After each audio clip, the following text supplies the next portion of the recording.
ನಮಸ್ಕಾರ ವೀಕ್ಷಕರೇ, ಕಿದೀರ್ ಕೈರುಚಿಗೆ ಸ್ವಾಗತ. ಇಂದಿನ ಕೈರುಚಿಯಲ್ಲಿ ನಾನು ಮನೆಯಲ್ಲೇ ಒಂದು ಬಿಸ್ಕೆಟ್ ತಯಾರು ಮಾಡ್ತೇನೆ. ಏರ್ ಫ್ರೈಯರಲ್ಲಿ ನಾವು ಮನೆಯಲ್ಲೇ ಮಾಡ್ಬೋದು. ಅದಕ್ಕೆ ಬೇಕಾಗಿರೋ ಸಾಮಗ್ರಿ ಇದರಲ್ಲೊಂದು 300 ಗ್ರಾಮ್ ಉಂಟು ಮೈದಾ, 100 ಗ್ರಾಮ್ ಸಕ್ಕರೆ, 150 ಗ್ರಾಮ್ ಆಗ್ಬೋದು. ಅದು ಹುಡಿ ಮಾಡುವಾಗ ಜಾಸ್ತಿ ಆಗ್ತದೆ, ಹುಡಿ ಸಕ್ಕರೆ ಕೂಡ ಹಾಕ್ಬೋದು. ಆಮೇಲೆ ಒಂದು ಬೌಲ್ ತುಪ್ಪ, ಒಂದು 4-5 ಏಲಕ್ಕಿ, ಬೇಕಿಂಗ್ ಪೌಡರ್, ಅದು ಕೂಡ ಆಪ್ಷನಲ್, ಬೇಕಾದ್ರೆ ಮಾತ್ರ ಹಾಕ್ಕೊಳ್ಳಿ. ಇಲ್ಲ ಬೇಕಿಂಗ್ ಪೌಡರ್ ಸಣ್ಣ ಚಮಚದಲ್ಲಿ 1 ಚಮಚ, ಅದು ಕೂಡ ಆಪ್ಷನಲ್, ಬೇಕಾದ್ರೆ ಮಾತ್ರ ಹಾಕ್ಕೊಳ್ಬೋದು. ಮತ್ತೆ ಇದು ಬಟರ್ ಸ್ಕ್ರಾಚ್ ಎಸೆನ್ಸ್, ಇದು ಕೂಡ ಅಷ್ಟೇ ನಿಮ್ಗೆ ಆಪ್ಷನಲ್. ಬೇರೆ ಯಾವುದಾದ್ರು ಈಗ ರೋಸ್ ಇದು ಬರ್ತದೆ, ಯಾವುದಾದ್ರೂ ಕೂಡ ಒಂದು ಹಾಕೊಳ್ಬೋದು. ಇದ್ರ ಮೊದಲಿಗೆ ನಾವೀಗ ಈ ಸಕ್ಕರೆಯನ್ನು ಹುಡಿ ಸಕ್ಕರೆ ಮಾಡಬೇಕು. ಈಗ ಮಾರ್ಕೆಟಲ್ಲಿ ಹುಡಿ ಸಕ್ಕರೆ ಕೂಡ ಸಿಗ್ಬೋದು, ಅದು ಕೂಡ ಹಾಕೊಳ್ಬೋದು. ಅದು ಹಾಕೊಳ್ಳೋದಾದ್ರೆ ಇದರಲ್ಲಿ ಒಂದು ಡಬಲ್ ಹಾಕೊಳ್ಬೇಕು. ಸಕ್ಕರೆ ಹುಡಿ ಆದರೆ, ಇಡೀ ಸಕ್ಕರೆ ಆದರೆ ಅರ್ಧ. ಅದಕ್ಕೆ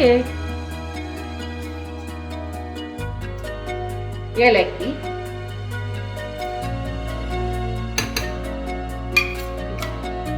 ಹುಡಿ ಮಾಡ್ತಾ ಇರ್ತೇನೆ. ಈಗ ಸಕ್ಕರೆ ಚೆನ್ನಾಗಿ ಹುಡಿ ಹಾಕ್ಬೇಕು. ಸಕ್ಕರೆ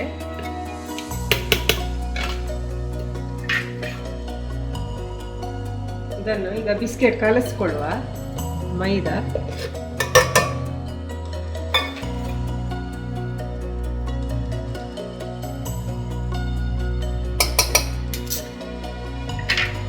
ಸಕ್ಕರೆ ಹಾಕೊಳ್ಳುವ. ಸಕ್ಕರೆ ಸ್ವಲ್ಪ ಜಾಸ್ತಿ ಬೇಡ ಅಂತ ಹೇಳಿದ್ರೆ ಸ್ವಲ್ಪ ಕಮ್ಮಿ ಕೂಡ ಮಾಡ್ಕೊಳ್ಬೋದು.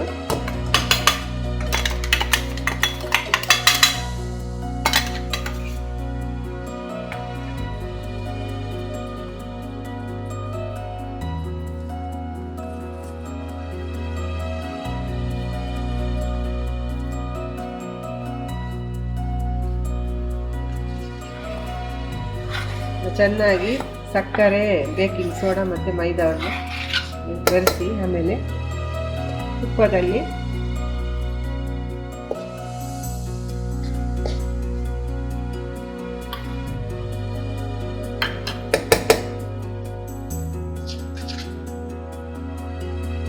ನಾವು ಚಪಾತಿ ಹಿಟ್ಟು ಹೇಗೆ ಕಲಿಸ್ತೇವೆ ಅದೇ ಇದಕ್ಕೆ ಅದೇ ಹದದಲ್ಲಿ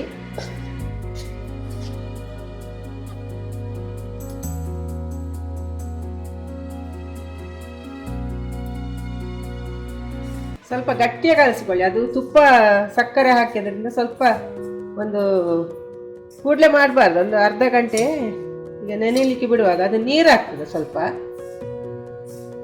ನೋಡಿಕೊಂಡು ತುಪ್ಪ ಹಾಕಿದರೆ ಆಯಿತು. ಒಮ್ಮೆಲೆ ಜಾಸ್ತಿ ಹಾಕ್ಕೊಳ್ಬಾರ್ದು ತುಪ್ಪ.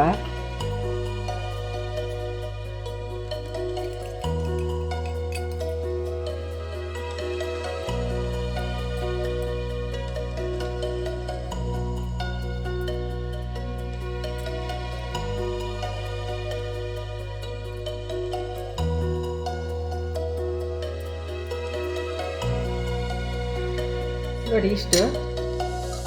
ಈಗ ನಾನು ಹೀಗೆ ಕಟ್ಲಿಕ್ಕೆ ಬರಬೇಕು, ಆ ಥರ ತುಪ್ಪ ಇರಬೇಕಾದ್ರೆ. ತುಪ್ಪ ಕೂಡ ಆಗ್ಬೋದು, ಬೆಣ್ಣೆ ಮನೆಯಲ್ಲಿ ಬೆಣ್ಣೆ ಇದ್ರೆ ಬೆಣ್ಣೆ ಕೂಡ ಹಾಕ್ಕೊಳ್ಬೋದು. ನೋಡಿ ಈ ಥರ. ನಂತರ ಹೀಗೆ ಮಾಡುವಾಗ ಒಡೆಯಬಾರ್ದು ಅದು. ಸ್ವಲ್ಪ ಹಾಗೆ ಸ್ವಲ್ಪ ಈಗ ಒಂದು 10-15 ನಿಮಿಷ ಹಾಗೆ ಅರ್ಧ ಗಂಟೆ ಇಟ್ಟರು ಕೂಡ ಒಳ್ಳೆ ನೆನೀತದೆ. ಆಗ ಬಿಸ್ಕೆಟ್ ಮಾಡಲಿಕ್ಕೆ ಒಳ್ಳೆಯದಾಗ್ತದೆ.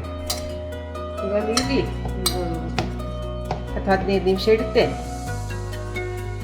ಈಗ ಒಂದು ಜಾಸ್ತಿ ಅರ್ಧ ಗಂಟೆ, 1 ಗಂಟೆ ಕೂಡ ಇಟ್ಟರೆ ಏನಾಗುದಿಲ್ಲ. ಈಗ ಇಡುವ. ನಾನೀಗ ಒಂದು 10-20 ನಿಮಿಷ ಇಡುತ್ತೇನೆ. ಅರ್ಧ ಗಂಟೆ ನೆನೆಸಿಟ್ಟಿದ್ದೇನೆ. ನೋಡಿ, ಅದು ಸಕ್ಕರೆ ಹಾಕಿ, ಸಕ್ಕರೆ ತುಪ್ಪ ಹಾಕಿದ್ರಿಂದ ಸ್ವಲ್ಪ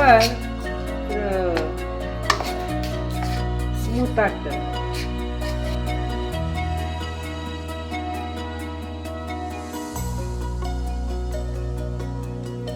ನೋಡಿ ಈ ಥರ ನಮಗೆ ಉಂಡೆ ಹಾಕಲಿಕ್ಕೆ ಬರಬೇಕು. ಆ ಥರ ತುಪ್ಪ ಹಾಕ್ಬೇಕು. ಜಾಸ್ತಿ ತುಪ್ಪ ಹಾಕಿದರೆ ಅದು ತುಪ್ಪ ಬಿಟ್ಟುಕೊಂಡು ಬಿಸ್ಕೆಟ್ ಕೂಡ ಒಳ್ಳೆಯದಾಗೋದಿಲ್ಲ. ನೋಡಿ ಈ ಥರ ಬಂದು ನಾವು ಹೀಗೆ ಮಾಡಿ ನೋಡಿ ಈ ಥರ ಹೊಡಿಬಾರ್ದು ಸೈಡ್, ಅಷ್ಟು ತುಪ್ಪ ಹಾಕಬೇಕಷ್ಟೇ. ಈಗ ನಾನು ಏರ್ ಫ್ರೈಯರ್ಗೆ ಬಟರ್ ಪೇಪರ್ ಹಾಕ್ತೇನೆ ನೋಡಿ, ಅದರ ಮೇಲೆ ಇದು ಇರ್ತದೆ, ಇದರ ಮೇಲೆ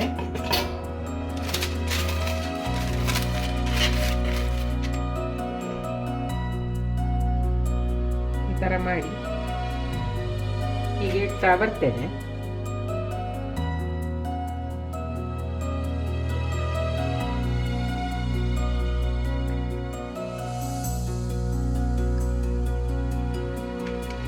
ನೀವು ದೊಡ್ಡ ಬಿಸ್ಕೆಟ್ ಬೇಕಂದ್ರೆ ಸ್ವಲ್ಪ ದೊಡ್ಡದು ಉಂಡೆ ಮಾಡ್ಬೋದು, ಸಣ್ಣದಾದ್ರೆ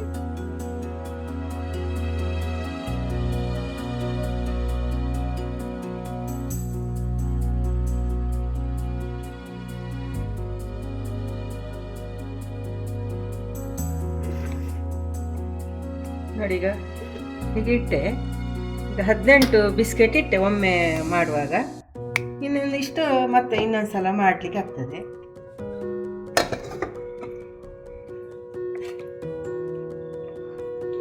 ಇದನ್ನೀಗ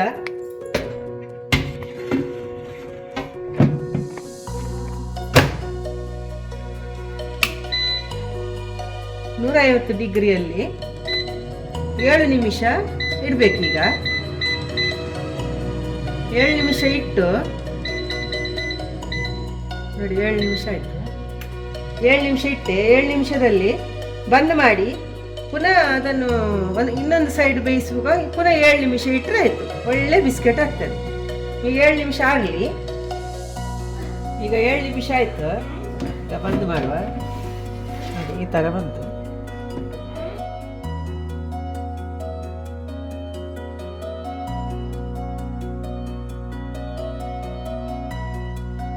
ಈಗ ಇನ್ನೊಂದು ಸೈಡ್ ಇಟ್ಟಿದ್ದೇನೆ. ಈಗ ಇನ್ನೊಂದು 7 ನಿಮಿಷ ಇಡುವ. ಇದಕ್ಕೆ 7 ನಿಮಿಷ.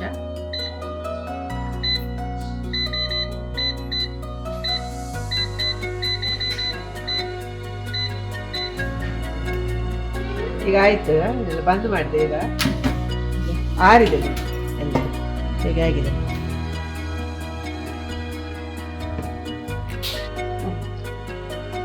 ನೋಡಿ ಬಿಸ್ಕೆಟ್ ರೆಡಿ ಆಯ್ತು ನೋಡಿ. ರುಚಿಯಾದ ಮನೆಯಲ್ಲೇ ಹೋಮ್ ಮೇಡ್ ಮಾಡಿ ನೋಡಿ. ಈ ಥರ ನಾವು ಮನೆಯಲ್ಲೇ ಬಿಸ್ಕೆಟ್ ಮಾಡ್ಬೋದು. ಹೇಗೆ ಆಗಿದೆ ಅಂತ ಕಮೆಂಟ್ ಮೂಲಕ ತಿಳಿಸಿ.